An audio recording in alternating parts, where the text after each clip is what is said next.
Yon, good morning mga bossing. Ayan na. So meron na naman tayo ngayong installation na Toyota Innova. Ayan, 2024 model to. Yung Innova ni Sir. So ito ay sabi ni Sir recommended to ng customer ko galing ng Bulacan. So binigay yung number natin, tinawagan tayo, tapos nag-decide si Sir na magpa-install ngayon. So yung in-install natin sa Bulacan ay ganito rin Innova. Ayan, so ang ipapalit natin ngayon ay itong mayroong 360 camera. So ito yung panel niya. Ayan. So ito yung bagong unit natin, GT5. Ayan, 4G CarPlay 360, 2K Encel na. Ayan, tapos meron na rin yung Go Voice command. Tapos ito, ayan, 1080 na rin yung kanyang camera. Okay. So marami na akong video nito. Siguro konting video na lang din. Andito tayo sa Bacoor, Cavite. Malapit sa tabi tayo ng Bacoor Unida Evangelical School. Ayan, dito tayo. Ayan, okay, saya. Umpisa na natin. Baklas lang ito. Tanggal to. Ito. Ayan, so medyo maingay lahat. Nasa gilid tayo ng highway. Okay, so start na natin. Baklas nito ito lang. Tapos ito. So medyo mainit yung pwesto natin. Okay lang yan, wag lang umulan. Ito hatak lang to. Yan. Ayan. Puro clip lang yan. Kaya okay. Tapos yan, mayroon siyang Phillips screw 4. Ayan, ito na. Ayan na. Tapos unplug lang natin yung kanyang mga socket. Okay. Ayan na. So ito yung kanyang stock. Ayan o. Okay. Ang stock nila ngayon medyo paliit na rin eh. Ayan. Tapos siya, okay, ito yung kanyang socket. Ayan, meron siyang extra dito. Okay. Ayan. So ito plug and play lang din siya. So ito yung kanyang socket. Ayan na. So plug and play ito, wala to sa audio. Ito yung steering control. Ayan. Okay. So sa mga harness ng Toyota, ayan, kita nyo mayroon akong pinutol dito. Ayan. Kasi pagka may sakit dito sa steering, ito yung steering control. Tapos meron diyang gitna sa white. Pag yan nakatapat, ibig sabihin yan hindi gagana yung ibang pindutan ng steering control. Kaya kailangan mo putulin. So yun yung ginawa ko. Tapos dinugtong ko na lang. Okay, yan. So try natin. Testing natin yung monitor. Ganyan. Ito yung niya. Nakasalpak na sa ito. Try natin.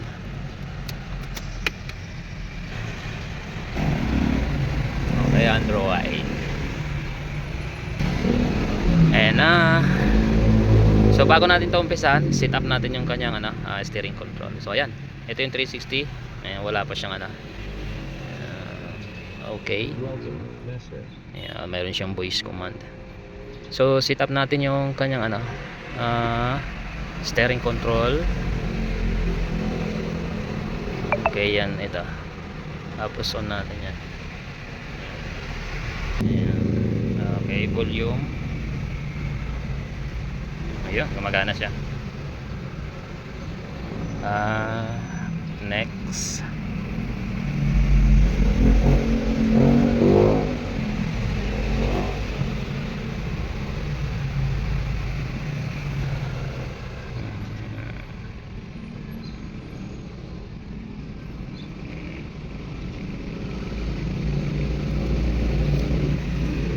Ayan, okay na. So ganun lang siya, wala siyang i-back lang natin to home. Ayan, tapos pindutin natin volume. Okay, mode.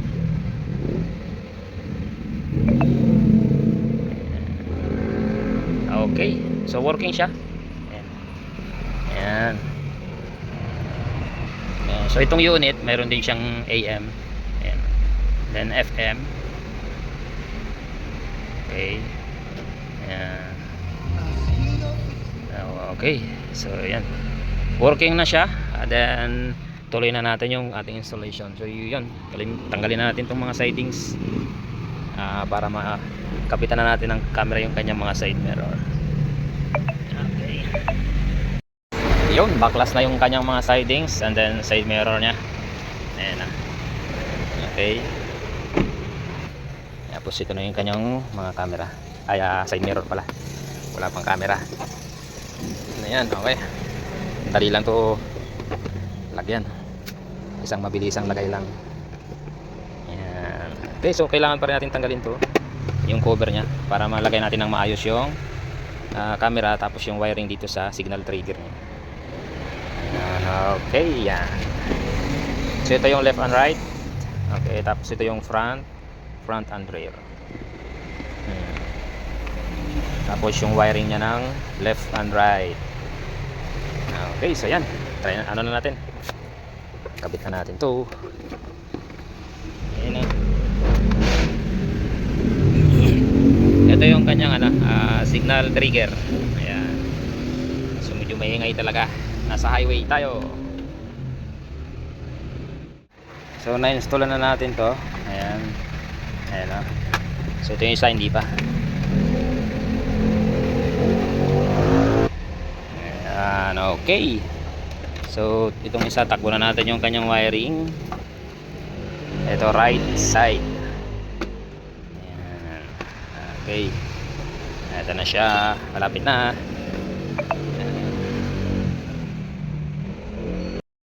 Tapos na yung ating side mirror. Ayan, buo na siya. Ito yung isa. Tapos na din. Ayan, buuin na lang. So yung wirings niya nandito na. Ayan, okay. So yan, kakabit na lang natin to, mga side mirror. Ayan. Okay. Malinis ang pagkagawa.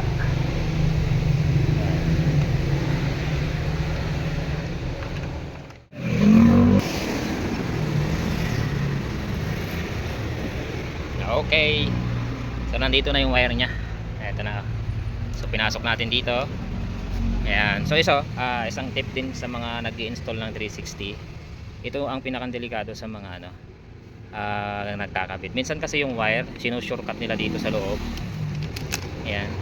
So pagka yung wire hanggang dito, meron siyang kawit ito sa dulo dito. Yung stopper nya. Minsan yung wire nahahatak ng ganon.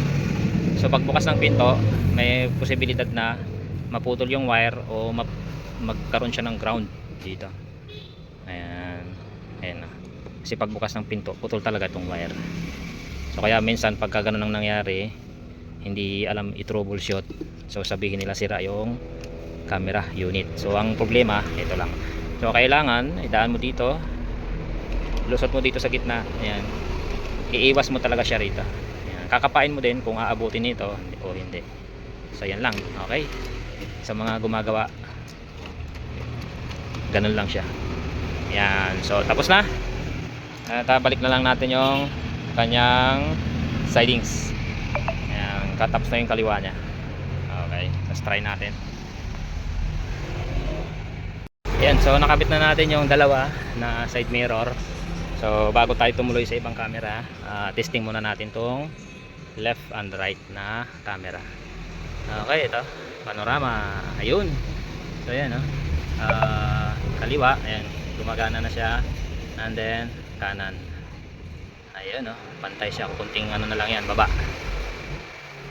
Yan, okay, so working. Ayun, meron na siya nakikita. Then sa hazard, try natin. Yun, gumagana na rin siya. Ayan. Okay. So yan, tapos na yung dalawa, kaliwa at kanan. Ayan. So fix na natin ito, mga sidings nya. Ito naka-fix na rin. Then front and rear na lang. So much better na testing muna bago ituloy yung ibang camera, para kung may troubleshoot man, at least dito pa lang na ano na siya, na-check na natin. Okay, so hindi maiwasan yung troubleshoot, kaya check muna. Okay, front and rear na lang. Ayan, sidings lagyan na natin. Okay. Itong likod, ayan na-install na natin yung reverse camera nya. Ayan, okay. Tapos dito natin dinaan yung wire. Yun, nandiyan na siya. Okay, ayan na. So takbo na natin to papunta roon sa harap. Ayan, okay, ganda. So yan, ito na yung wiring ng ano, likod. Ito. So try natin. Ayan o, yun, meron na siya o. Ayan o. Okay, ito yung harap, wala pa. So harap na lang ang kulang niyan. Ayun, gumagana na siya o. Wow, napakaganda pa, napakaliwanag. Ayan o, meron na. Ayan, so likod. Okay, ayan, harap na lang ang kulang. Ayan. Ito yung front cam. Ayan, tapos na rin installation. So pinantay natin dito sa logo. Ayan, so wire niya. And ito, gusto natin sinuot sa may guma na yon, papunta sa loob. So ayan, ito na yung wire niya. Okay, so okay na. Front, rear, side, dalawa. Ayan, tapos na. So okay na yung installation ng camera. Tapos na lahat, apat. Ngayon, ipifix na natin yung wiring ng head unit, yung kanyang mga USB cable, yung kanyang 4G GPS. Ayan, install na natin yan. Tapos yung rear ano nya, ito trigger, dito natin ito ilalagay. Ayan, para pagka nag reverse automatic din siya. Okay, so yan, ibaba na lang natin yung hood. Ayan, naka-fix na yung mga wirings nya. Ito yung sa 360. Ayan, tapos power harness. Ito yung ano, mga RCA cables nya. Tapos dalawang USB. Ayan, tapos ito yung kanyang mic. Ayan, meron siyang mic, nilagyan natin ng mic ito. Tapos GPS, at saka ito ay 4G. So nandito yung kanyang ano, extra USB dalawa. So yung isa sa recording, then yung isa para sa ano, music, video, ganun. Tapos ito yung kanyang ano, SIM slot. Ayan, nandito rin siya sa compartment para madaling ano, madali lang siyang lagyan at palitan ng SIM card. Ayan, ganun lang siya. Tapos lock. Okay, so yan at fix na natin tong kanyang unit sa monitor. Ayan sa kanyang panel. Ayan, lagay na natin sa kanyang panel. Ito, 9-inch din siya. Ayan na, nalagay na natin. Ayan. Okay, 9-inch. So compare dun sa stock, talagang ano siya, maliit. Okay, so fix na natin dito. And then pagkatapos nito ay calibration na. Ayan. Tapos testing ulit natin lahat ng camera, kung working or merong something. Sana goods lahat. Okay, so ayan, fix na natin. So nakabit na natin. Ayan yung ano na lang, yung dito na lang. Ayan. So ito yung stock nya. Ayan so maliit lang compare dito sa ano. Ayan, 9-inch compare dito sa 7-inch. Pero yung screen nya parang nasa 6 lang. Ayan, pero ito, ayan laki. Ayan. So try natin yung kanyang reverse camera. Ayan, magana siya. So automatic siya pag nag-reverse. Ayan. Tapos ito, medyo ano pa siya yung ano, yung kanyang camera sa harap. So pag na-calibrate yan, okay na siya. Ayan. Ayan, 3D yan nakikita na yung paligid, pero hindi siya ganoon kalinaw. Gawa nga ng kanyang ano, calibration na hindi pa nagagawa. Ayan. Okay, yung front, ito yung rear, left, and then right. Left and right. So hazard, yan, working. Then signal light, okay, kaliwa, and then kanan. Ayun. Okay, so yan, calibrate na lang to. So hanap tayo ng magandang space din, calibrate na lang natin. So okay. So yan, magka-calibrate na tayo. Ayan. Okay, isang mabilisang calibrate kasi mahangin. Okay, calibration at confirm manual. Yun. Ayan, ganito lang siya mag-calibrate. Okay.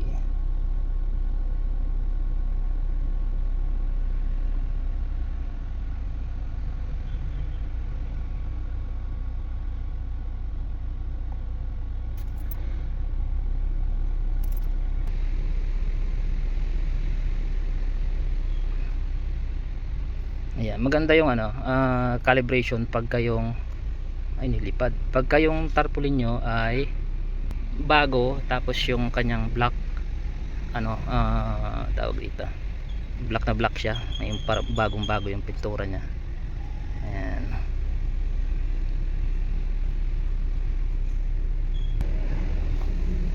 So yan, oh, nilipad nga yung ano, nilipad. So, pero okay na siya. Ayan. Ayun, oh, kita na yung paligid. So compare kanina, wala siyang makita halos. So ayan, ito okay na.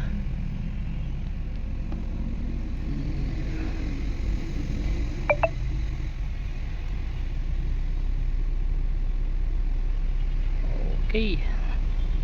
So ayan. So tapos na. Okay. So ito, tapos na yung project natin ngayon. Nakalibrate na, na installation na natin lahat. Okay.